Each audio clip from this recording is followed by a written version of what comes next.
Welcome back, wrestling WWE fans. Tonight we revisit a night in Paris that was never meant to spiral into betrayal and redemption, a night that peeled away the glossy surface of dominance and revealed the fragile heart of a fractured family. The story begins not with fists or spears, but with words.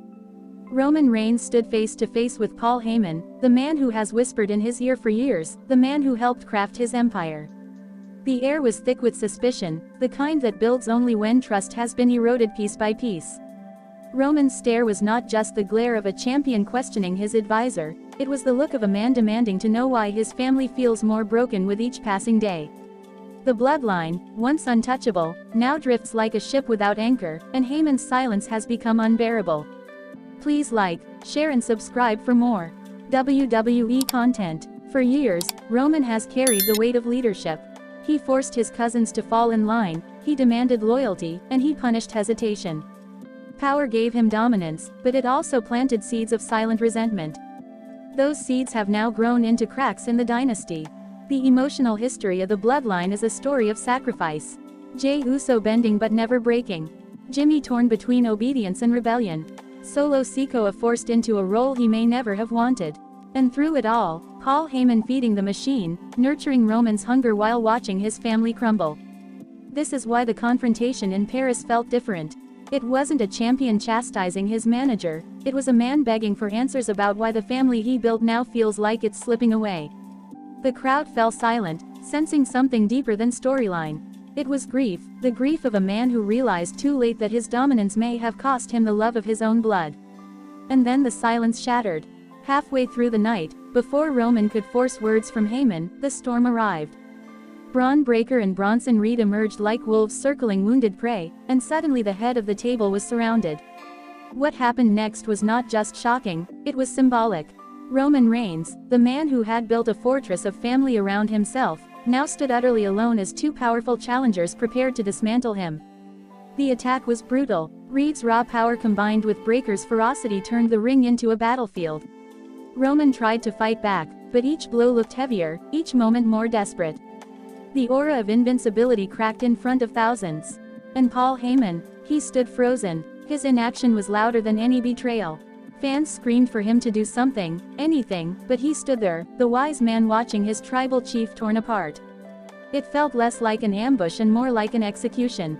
Roman's body buckled under the weight of their assault, and for the first time, the crowd began to murmur, not in excitement but in disbelief that this could be the end. But then, when the despair reached its peak, the roof of the arena nearly came off. Jey Uso's music hit, and the prodigal cousin stormed down the ramp. The man who had once walked away from Roman, torn by betrayal and grief, returned in his most critical hour. Jey's arrival was electric. Every strike he landed on Breakker and Reed carried months of pent-up emotion. Every kick was a scream of defiance, every punch a declaration that despite everything, family still meant something. Roman, struggling to his feet, locked eyes with Jey. In that moment, the weight of years of betrayal, abuse, love, and loyalty all collided in a single glance. This was not scripted emotion, it was real, raw, and heartbreaking. The crowd erupted, not just for the save, but for the hope. Hope that family can heal. Hope that blood, despite being poisoned by power, can still find its way back to unity. Backstage whispers say Roman and Jey shared a private embrace after the cameras cut.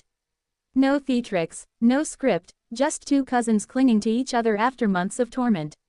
It was quiet, but it spoke louder than any promo ever could. But the aftermath also carries darker shadows.